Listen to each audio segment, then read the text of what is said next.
Hey there, my friend. Welcome to the Leadership Table with Chad Reyes. I'm just so excited to spend some time with you today.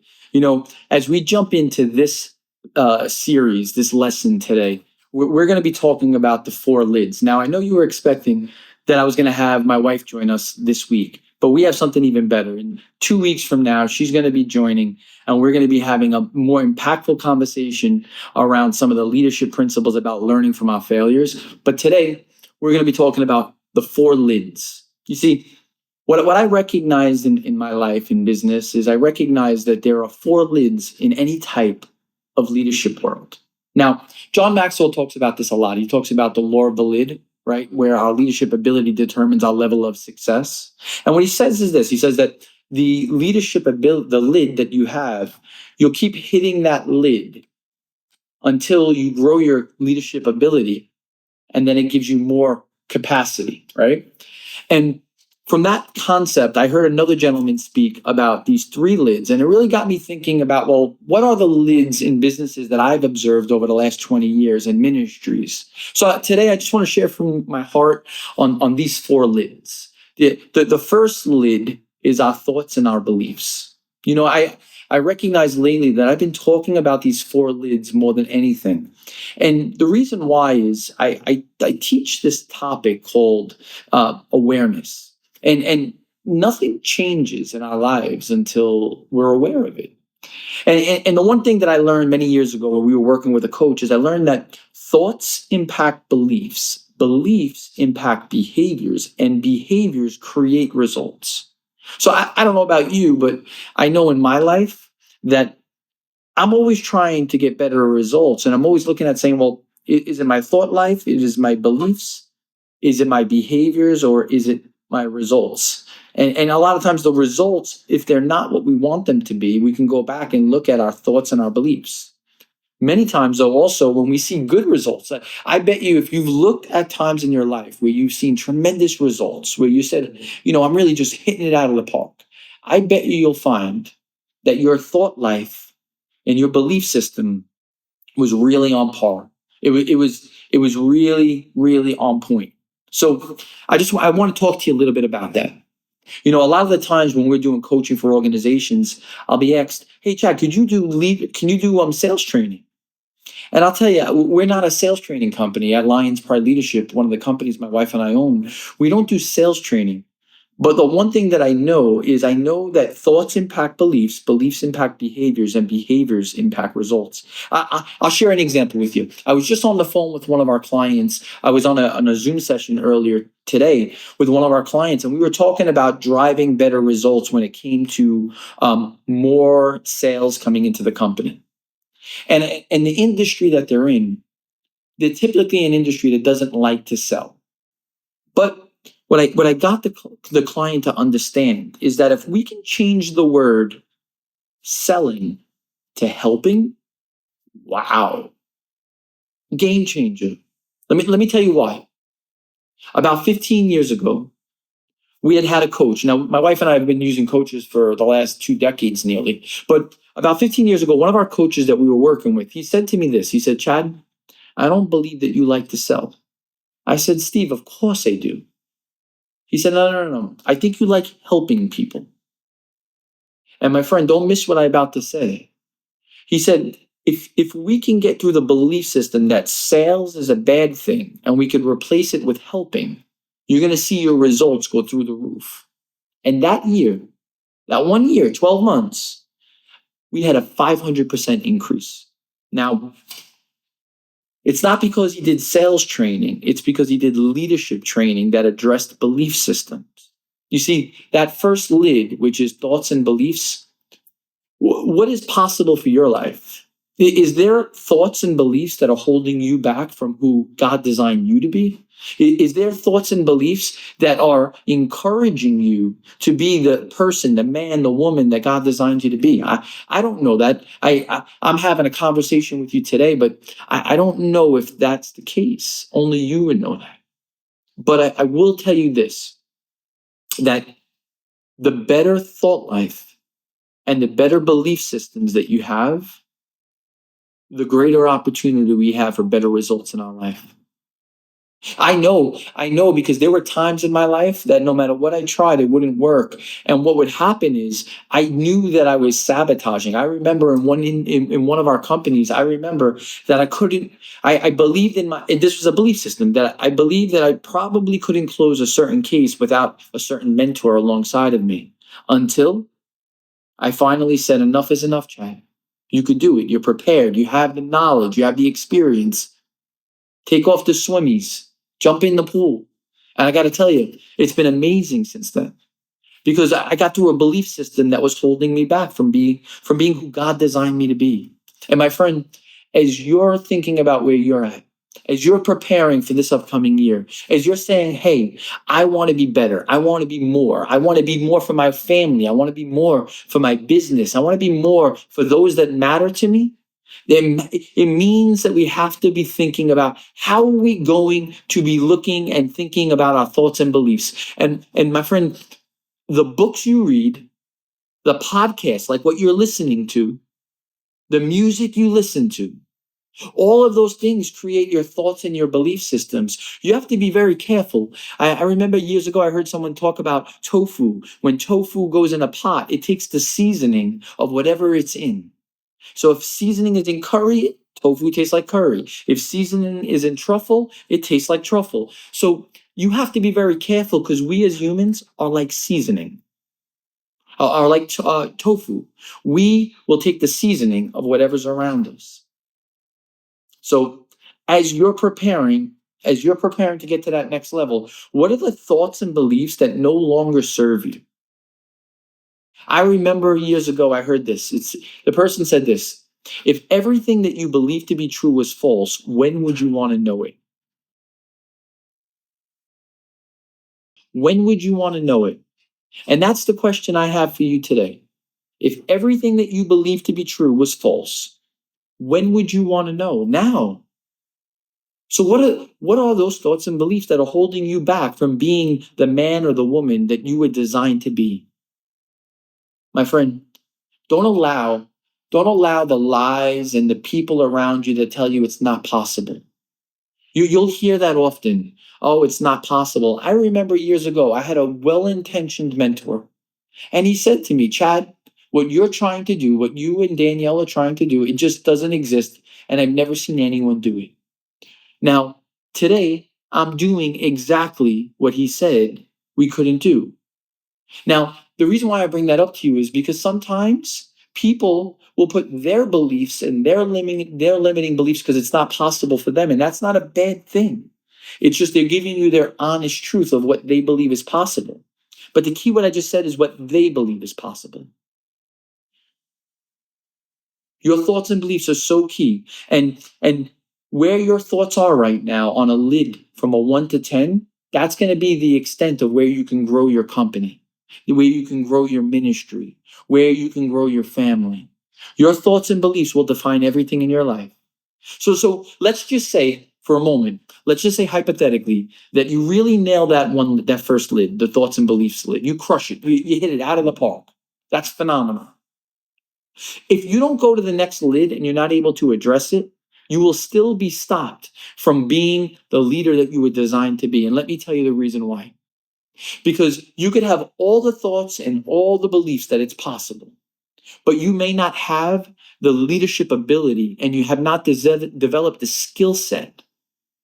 I think about it years ago. There were things that I was gifted in, but I didn't develop the leadership ability to do it. And there's probably things in your life you probably have natural skill, but most people rely on talent. Like you know that. I'm not sharing anything that you don't know. Most people rely on talent, and talent is never enough.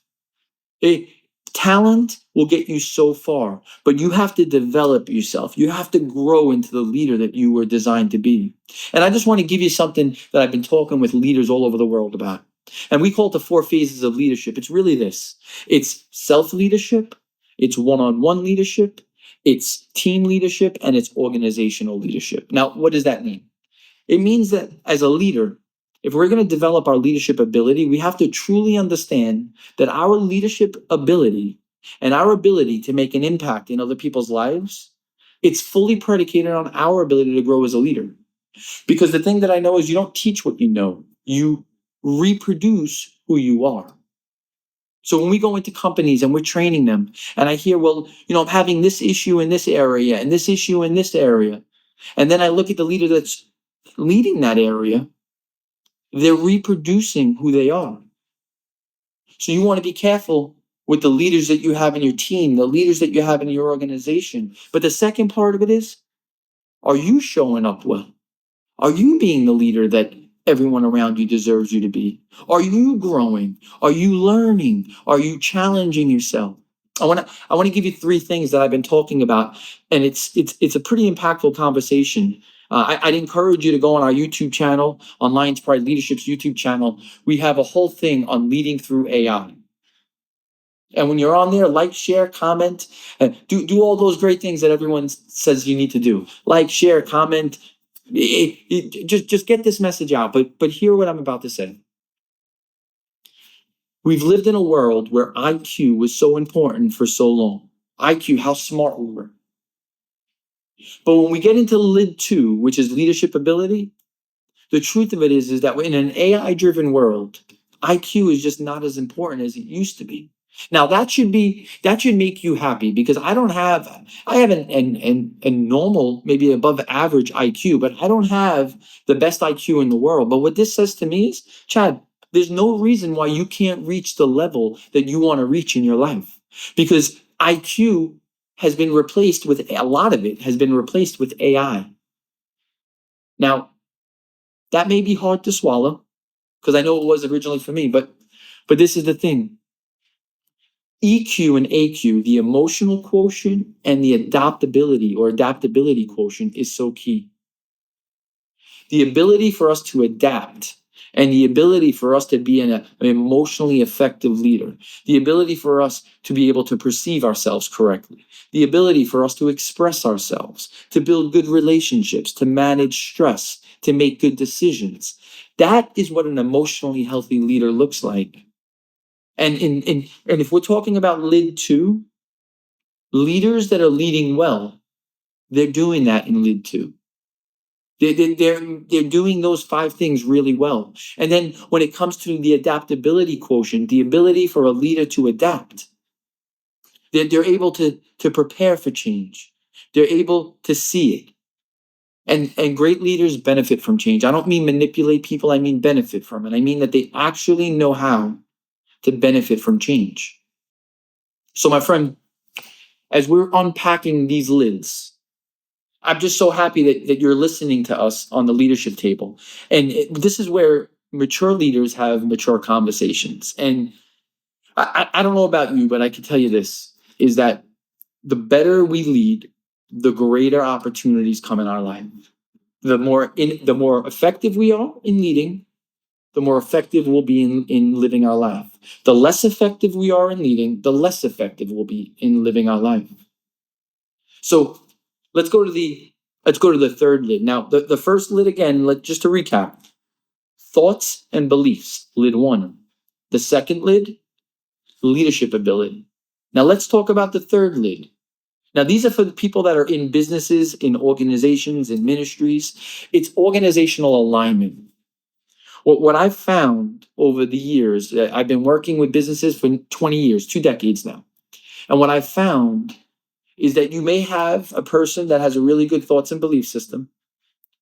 They have some really good leadership ability, but they haven't gotten this organizational alignment. I'm going to give you a little tool that I use with leaders and organizations. Now, if you use it, it works. I could give you all the science behind it. I mean, I'll give you a little example. I read the book Good to Great by Jim Collins, and in the book Good to Great by Jim Collins, he went and he compared the good to great companies to the companies that were in the S&P 500 in the same sector, and the return was about 3 times what the S&P did. There was a book called Firms of Endearment that looked at these companies that really led with purpose and vision and values. And they were, in a 10-year period of time, the same 10-year period as the other two, they were 10 times greater return. 10 times. Good to great was approximately 3 times. Firms of endearment were 10 times. What's even crazier is as you went out an additional 5 years, guess what happened? Those companies became even more successful, those firms of endearment companies. And why? Because I'm going to give you this formula right now.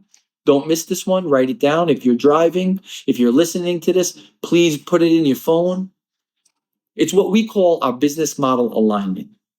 Our business model alignment is this: it's purpose, vision, and values. That's part one. Part two, it's giftedness, strategy, and metrics. You see, when you have both parts, purpose, vision, and values, and then giftedness, strategy, and metrics, those two parts is what we call our business model alignment. This is where you bring alignment, organizational alignment, because a lot of people, I see this so often, they have multiple companies or multiple divisions or multiple areas of the company. And one area is trying to do one thing and another area is trying to do another. They're both working really hard. And all of a sudden, they're not seeing the success that they should be seeing. I want to give you a real practical example to give you this organizational alignment. Some years ago, I shared this story with our clients. Picture right now that you're in your home and it is absolutely freezing outside. Okay? It is freezing.